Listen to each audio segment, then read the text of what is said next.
Honor the dead by helping the living.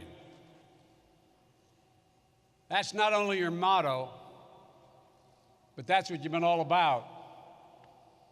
That's what my guys and women from Delaware have been about from the time I was introduced to them in the middle of another war, Vietnam.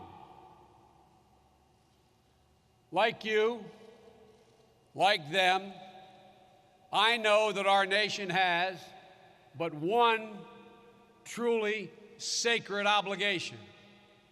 We have many obligations as a nation, but only one truly sacred obligation, and that is to prepare and equip those whom we send into harm's way and to care for them and their families when they come home.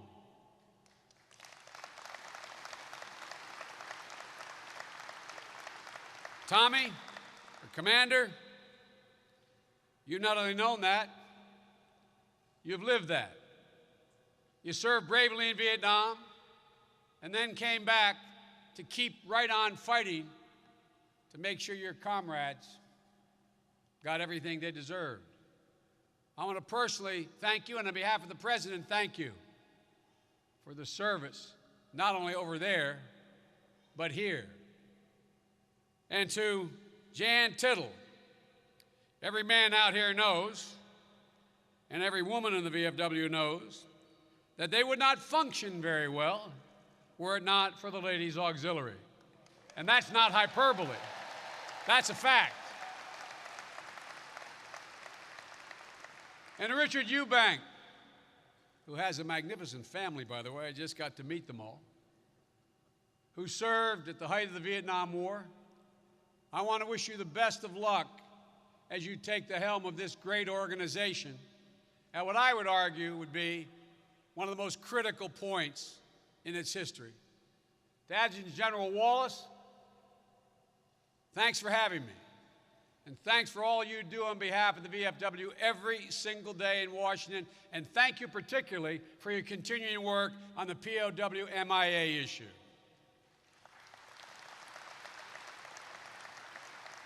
And to my home state commander, Bob Wilkinson, and to the Ladies Auxiliary, Roberta Walker, President, I want to thank you for all you've done for the state of Delaware and all you've done for the veterans of Delaware over your careers. I particularly want to acknowledge those veterans of the Korean War, who this summer are marking the 60th anniversary of the start of that conflict. Over 111 years, from San Juan Hill to the Argonne Forest, from Midway to Incheon, from Way City to Kuwait City, from the Korengal Valley to the Sunni Triangle, VFW members have fought for our country on both the front lines and the home front. You and your predecessors helped establish the Department of Veterans Affairs and build a national cemetery system. You worked to secure a better future for service members and their families by helping pass 2 GI bills. You've spoken out time and again on behalf of the 2.2 million members, ranks that continue to swell, and for all those who have fought in America's wars. This work, your work, and this is not hyperbole, this work and your work has never been more important than this very day.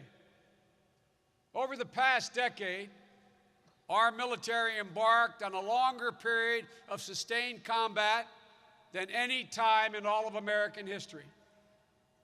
More than 2 million service members have deployed to Iraq and Afghanistan, more than half of whom have returned to civilian life with the honored title of veteran. Of those men and women, the very best of this nation, almost 40,000 have been wounded, and over 5,641, and it's important to get the exact number, for as I speak, God only knows what's happened today. Over 5,041 have made the ultimate sacrifice for their beloved country. And today, and this month, as you heard a little bit from my friend General Petraeus, and as you heard from the President, we're taking a major step toward concluding one of those wars, just as pledged before he took office. 1 month after his inauguration at Camp Lejeune, President Obama laid out our plan for ending the war in Iraq responsibly. And we followed that plan very closely because of the significant help and leadership of our military. As a result, 1 week from tomorrow, U.S. combat forces will phase out their combat mission as we begin to bring the combat phase of this war to a close. More than 140,000 troops were in Iraq on Inauguration Day. By the end of August, 50,000 will remain. Our last remaining, applaud them, they deserve it. Our last remaining combat unit, one that I know personally well from visiting them in Fort Lewis, to be there as they mourned their dead, to being with them and in their vehicles in Iraq. The 4th Stryker Brigade of the Army's 2nd Infantry Division, that last unit crossed the border out of Iraq. I'm proud to say that as of September 1st, the mission of the United States forces in Iraq will move from combat to advise, assist, train, and equip the Iraqi military forces, to conduct partnered counterterrorism operations, and to provide security for our military and civilian personnel and the infrastructure in Iraq. I recently had the great honor of doing what Jill and I have been doing since I became vice president, and quite frankly before, of visiting Army posts and all military posts all across the nation and around the world. Just last month, I headed up to Watertown, New York, to Fort Drum. Go ahead, they deserve it. I met with the Army's proud 10th Mountain Division, whose motto is climb to glory. And God have they climbed to glory in some of the most God-forsaken parts of the world. And they've done it in a way that's not only exemplary, but would make you so proud. I was there to welcome home nearly 3,000 of them back from Iraq 3 months earlier than they were going to come back, because they accomplished all their goals ahead of time. These homecomings are something I have long looked forward to, as I know many of you have. We have an outfit in Delaware called Boots on the Ground, started by a group of women in Delaware who said, like my wife said, they were not going to be part of anything like happened in their generation, where veterans came home and backs were turned and people actually spat upon them. But to make sure that every single solitary veteran coming home to Delaware, every military personnel coming back from service, was greeted with some fanfare and appreciation.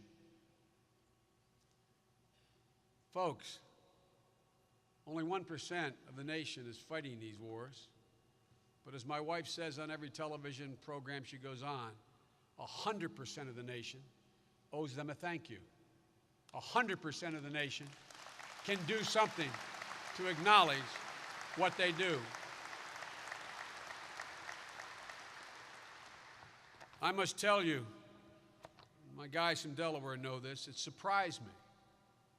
The day my son, Captain Bo Biden, returned home from a year-long tour in Iraq, I watched him embrace his wife and his children, and it surprised me how emotional it was.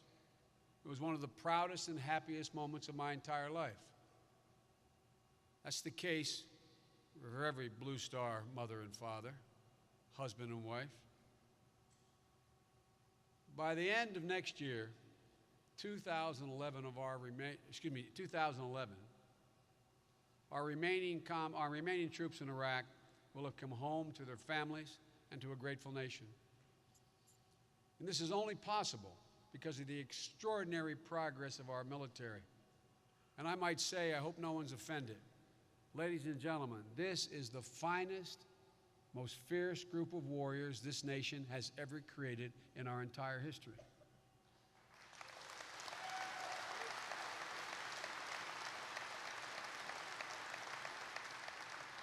Their success is not an accident. Their success is because of the man you just saw on your screen and a courageous four-star general in Iraq named Ray Odierno.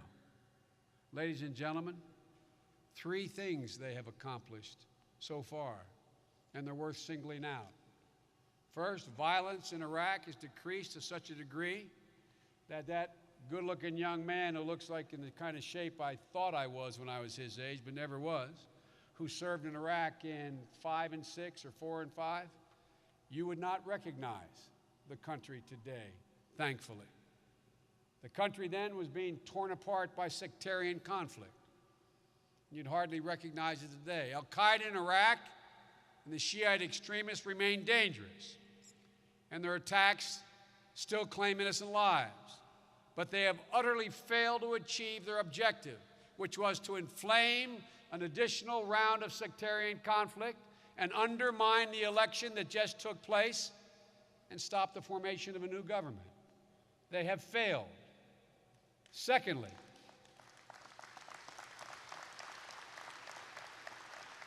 Iraq's security forces, now 650,000 strong, and of my 13 trips to Iraq, 5 were with General Petraeus, who was then in charge of that process, which was halting and difficult and painful.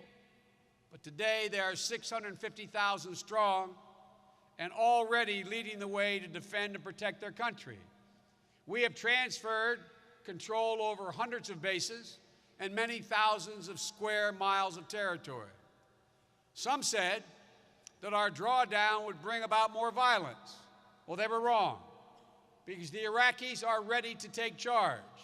And in the recent months, operations that they have led, based on intelligence they have garnered, killed 2 key Iraqi leaders, the top 2, and purged more than 30 other al-Qaeda top terrorists from their ranks.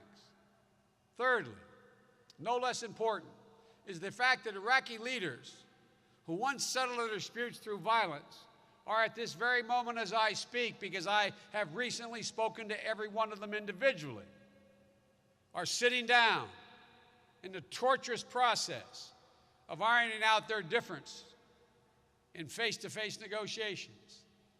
The Iraqis recently held a second election, and I know I'm often quoted for saying, in establishing a democracy, the most important election is not the first election. It's the second election. An election made possible by the sacrifices of American men and women. An election that the entire world agreed was legitimate. And although it's taking a long time to form a government, I facetiously point out to my friends that it took the Dutch Parliament 5 months to form their government. I am absolutely convinced that they're on the way to doing that. Another way of putting this is that politics and not war has broken out in Iraq. Now, I certainly don't need to tell you that politics isn't always pretty, even our own. But the hard work of forming a new government is well underway, and I personally, at the President's request and General Odierno's request, I personally have made it clear to the leading politicians that it's time for them to match the courage of their citizens by completing this process. Ever since the President asked me last year to oversee Iraq policy, I've been actively engaged on a daily basis. I've visited 4 times since then and 13 times in all. I've come to know the players of all the leading coalitions, and I speak regularly to each of them. and I understand their intricate politics. We have a first-rate embassy team in place, led by Ambassador Jim Jeffrey, that is interacting on a daily basis, actually wordsmithing with them as they work through the process of government formation. Many people point, and I watched on television this Sunday, talked about Iranian influence. Well, let me tell you something. Iranian influence in Iraq is minimal. It's been greatly exaggerated. The Iranian government spent over $100 million trying to affect the outcome of this last election, to sway the Iraqi people, and they utterly failed. And it's because politics and nationalism has broken out in Iraq. The Iraqi people voted for the desired candidates, none of whom, let me emphasize this, none of whom were wanted by Iran. Maliki is persona non grata in Iran. Alawi is persona non grata in Iran. Barzani, none of their candidates succeeded. And now, those who won, none having won an overwhelming majority. Remember, this is a parliamentary system, 320 members of their core, they call it, going to 350-something. And no one party got more than 91 votes. And now they're working to form a government. And every day I'm urging them, and we're urging them to do so in a way that reflects the outcome of the election, which means that Maliki's party is called State of Law and Alawi's party called Iraqiyya are going to have to be the nucleus of any new government. But it's difficult. They've never had a government like this before. And a very important step in the process that's not talked about much is taking place as I speak and has been for the last 3 weeks. And that is a formal written agreement on power sharing. The limits of the power of the Prime Minister, the power of their presidency, the power of their National Security Council. That is the first step in making sure that whatever the government leaders are who occupy those seats will be able to have a workable, functioning government that does not lend itself to the ability to be hijacked. This process can sometimes be frustrating, and there are ups and downs. But I'm here to tell you I'm absolutely confident that Iraq will form a national unity government that will be able to sustain that country. And one more thing. Drawing down our troops in Iraq does not mean we are disengaging from Iraq. In fact, quite the opposite is true. We're in the process of following on President Bush's proposal for a long-term relationship, a long-term security and economic agreement with the Iraqis. While our warriors that remain there, 50,000, are as capable as any armed service in the world, they know how to fight if they have to. Their mission has changed. They are now there to help Iraqis help themselves.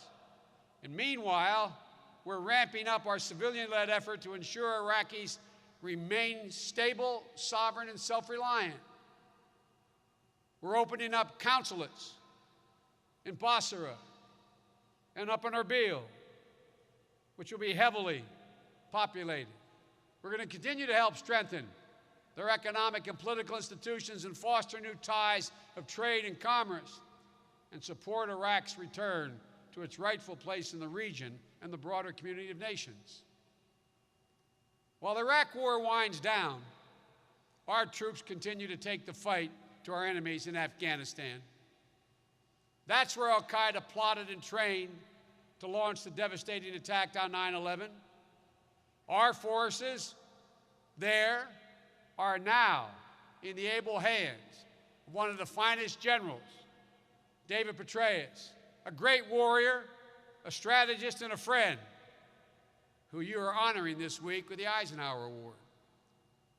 Afghanistan poses different and unique problems and daunting challenges, including a local population scarred by more than 3 decades of war, plagued by illiteracy, crushing poverty, and rampant corruption. The country's harsh terrain is one of the least hospitable in all of the world, as other countries over centuries can tell you. I've seen it firsthand, including 2 years ago, when a sudden snow squall, when I was with General Rodriguez, forced our helicopter to land between 2 jagged peaks, 9,000 feet above sea level, on a road not much wider than the width of our roto blades, with a descent on one side of about 1,800 feet and another 900.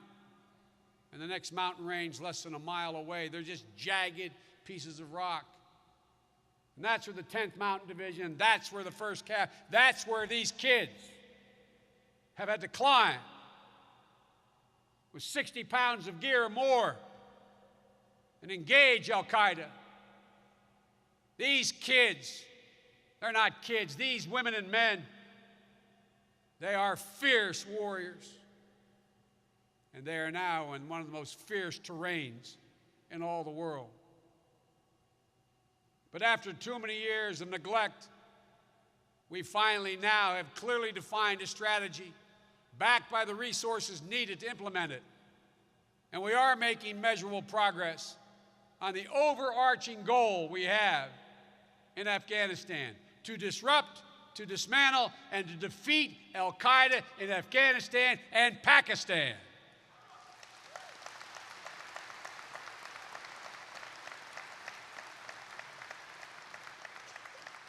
In order to do this, we must deny Al-Qaeda safe haven, and we must reverse the Taliban's momentum as we strengthen the capacity of Afghan security forces and the government so they can begin the long, painful process of assuming, over time, ultimate responsibility for this country's future. We cannot want peace and security in Afghanistan more than they want it. Nearly all the additional personnel, when we took office, there were fewer than 30,000 personnel there. This month, we've ramped up to 100,000 American forces and about 10,000 new troops and trainers provided by our allies for the International Security Assistance Forces. General Petraeus, now, only now, has all the resources and the strategy called for. So all this talk about the inability to succeed is premature.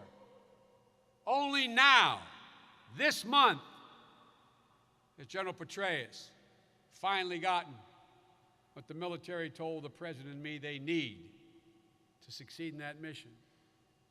And General Petraeus is working tirelessly. I might add, he made a great sacrifice. All of you who are military know, going from being CENTCOM commander back to operational commander in Afghanistan was a sacrifice. And in a technical way, a step down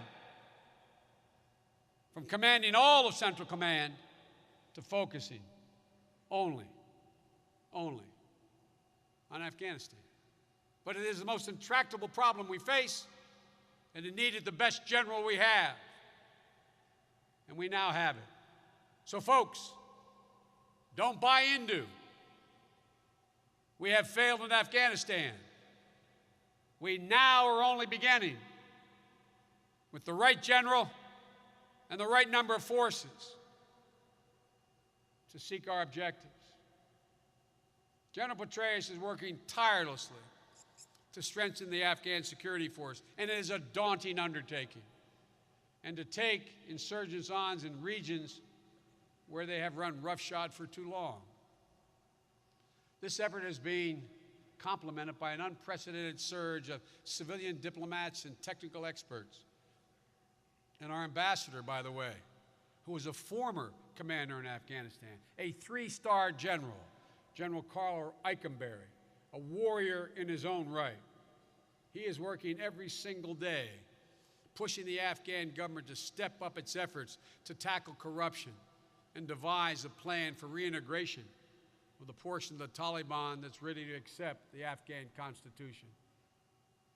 As General Petraeus has said, we will assess the progress in December and begin a responsible, conditions-based transition to Afghan security leadership on a province-by-province basis in July of 2011. Everybody says, is that an end date? It is not. We are not leaving in 2011. We are beginning the transition. And why the date? The date is important to make as important to the Iraqis because we wanted to make clear to them they must step up. They must exercise sovereignty if they're ever going to prevail. And also was stated as a goal that we should strive for. In the meantime, our thoughts and prayers remain with those troops still serving in harm's way, and we'll continue to give them the resources they need to succeed. But as you know better than anyone, providing for our service members overseas is only where our responsibility begins, not where it ends. That's why our administration has embarked on one of the largest, most comprehensive programs in American history to support our returning veterans, their families, long after their military service is over. President Obama trusted another great warrior, General Eric Shinseki. Some of you probably served under General Shinseki. He charged him with transforming the Department of Veterans Affairs to meet the new and different needs of the 21st century. If we could hold a second here, one of the things I want to point out, I have visited the burn Center in Fort Bliss. We have all the wounded warriors who come over, multiple amputees to our home for Thanksgiving dinner. We spend Christmas. This is a different war, folks. There are a different set of injuries. There's a different imperative. We have to adjust to what it is so we don't make the mistakes we have made as a nation with past generations of warriors. We're providing General Shinseki with the resources to do exactly that, build a 21st century response. Even while freezing most discretionary spending in the budget, we have given the VA one of the biggest budget increases they've had in 30 years. As your adjutant can tell you, $16 billion this year.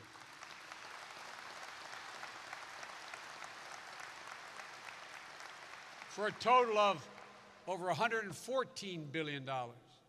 We follow that up with a request for another increase next year of another $11 billion on top of that. We do that because the need is real. The need is apparent, and the need requires an obligation to meet it. I know I hear some voices, and we'll hear voices. We'll continue to hear them who say, in these tough economic times, how can we so incredibly increase that money?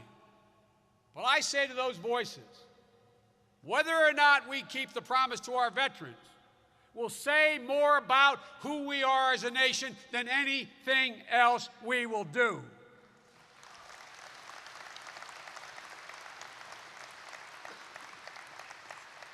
In my view, our nations to the veterans is not negotiable. It's a sacred obligation. And meanwhile, the post-9/11 GI Bill is already helping nearly 300,000 veterans. And for the first time, their family members earn a college degree.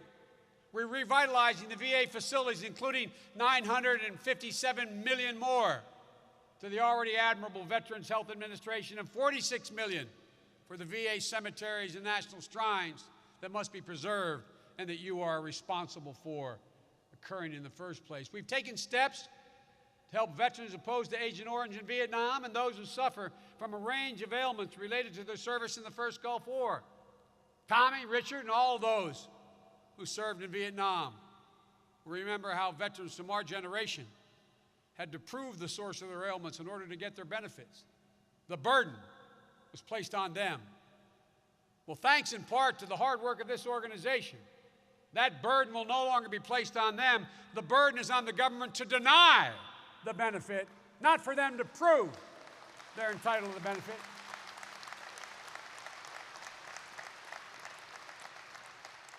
And also, thanks for your help. We will not make the same mistake we made with these younger veterans that we made in the past. For those with post-traumatic stress disorder, our policy will be to trust veterans' own explanation of how it came about without requiring them to prove in detail where it occurred. The fact is, it exists. And we're implementing a new rating system to prove how claims for traumatic brain injury can be evaluated. We're doing these things because wounded veterans should not have to plead for the care they deserve. They should not have to do that. Two landmark pieces of legislation deserve special mention, and not just because you all were instrumental in both their success. For the first time in American history, we've secured advanced appropriations to end, once and for all, the nightmare of long delays in funding for veterans' medical treatment. And that's because of you. And since sometimes the best care comes from a family member, I need not tell all of you that. We passed the Caregivers and Veterans Omnibus Service Act to fund and train relatives who serve as caregivers for their wounded warriors.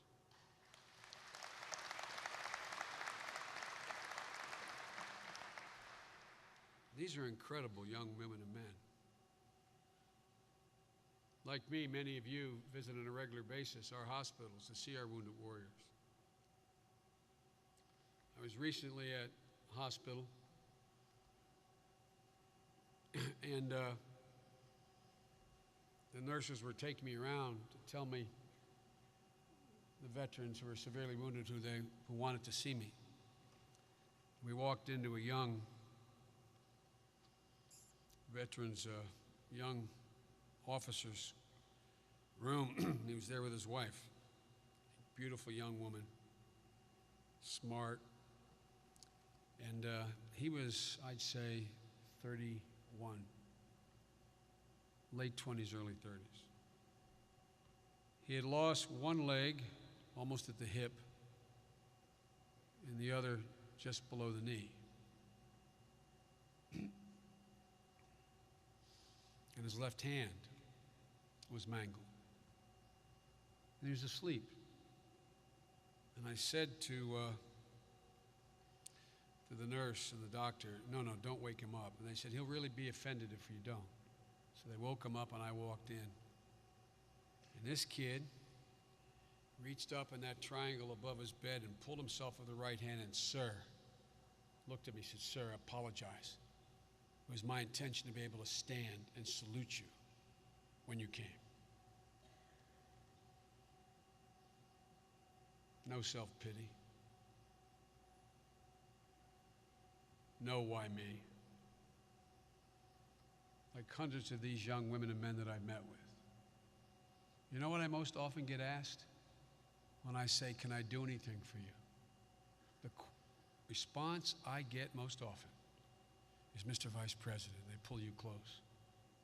Can you help me get back to my unit? Can you help me get back to my unit?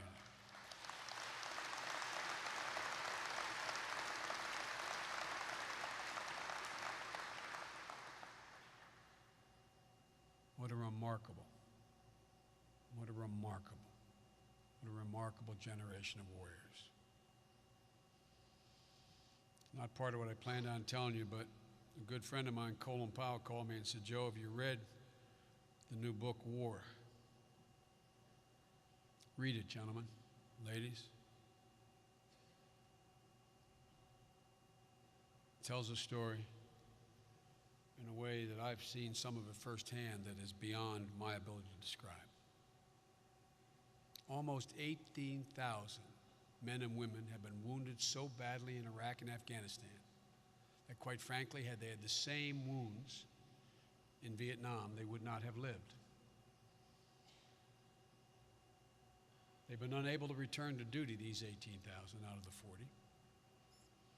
The good news is the medical advances and improved technologies have allowed so many of them to survive, as I said, who may have passed in previous encounters. But it also means that they are left with injuries that's going to require critical care for the rest of their lives, and their average life expectancy will be 35 years. You and I know very well, long after these wars are over, God willing, and the welcome home parades are finished, and the memorials are built, and the streets are renamed, you and your fellow veterans organizations are still going to be so badly needed out there, demanding that these wounded warriors get the care they need for decades from now. Because the estimated cost is, it will cost just for those 18,000, someone in excess of $7 billion over their lifetime to provide them the critical care they need. And I'm here to tell you, I, for one, am counting on you. An entire generation of veterans, my son's generation, is counting on you. For you know better than any group of Americans, we owe them nothing less, because the warriors we sent to Iraq and Afghanistan have served as ably as any generation of fighting women and men in our nation's history.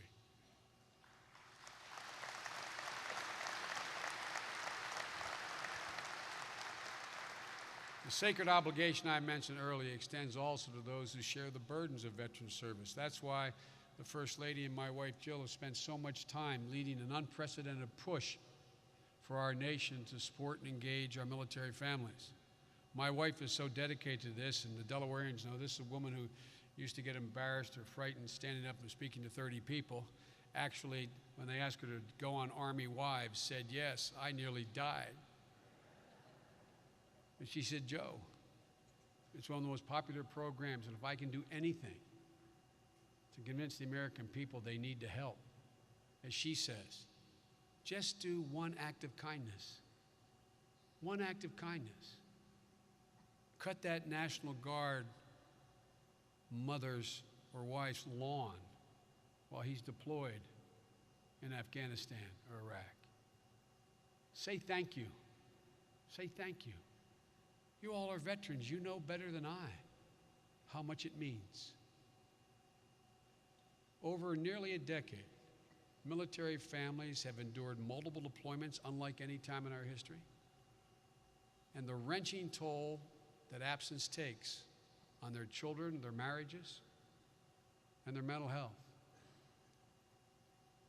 It's only when our son Bo went to Iraq for a year that Jill and I came to understand what the poet John Milton meant when he said, and I quote, famous quote of John Milton, he said, "They also serve who only stand and wait. They also serve who only stand and wait." Well, multiple millions of women and men, fathers, mothers, husbands, grandparents, sons and daughters have served in these two wars. Our military families do far more than stand and wait. We owe them for their service to our country, and we must acknowledge and repay that debt. It's no secret that today, more than ever, a small fraction of our citizens bear the lion's shares of the cost these wars have imposed, and the call to duty has been answered by a new generation of heroes every bit as honorable of those who have come before. Heroes like Lieutenant Colonel Chris Callender, who I met in a FOB, Forward Operating Base, in a remote, God-forsaken piece of the Konar Valley, I don't know how many thousand feet above sea level, just a few miles from the Pakistani border.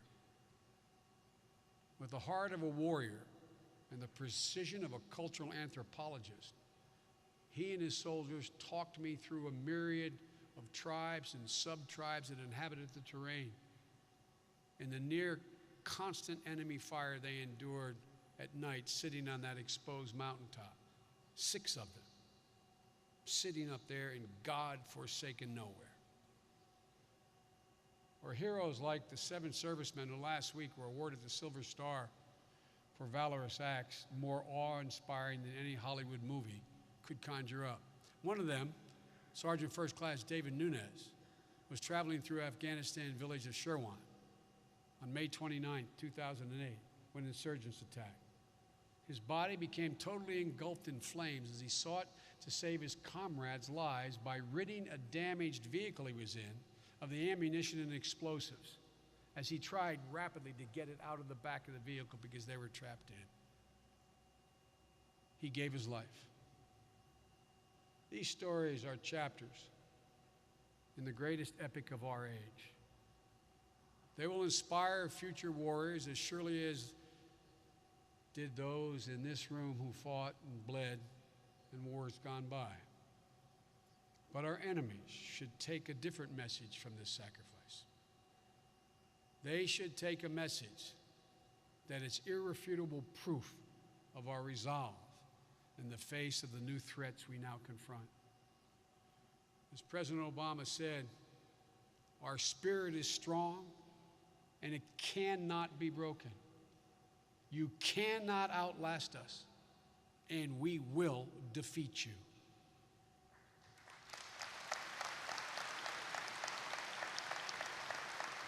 So on behalf of a grateful nation, I thank all of our troops and all of you here today for giving life to those words and for sacrificing so much for our country. May God bless you all. May God bless America.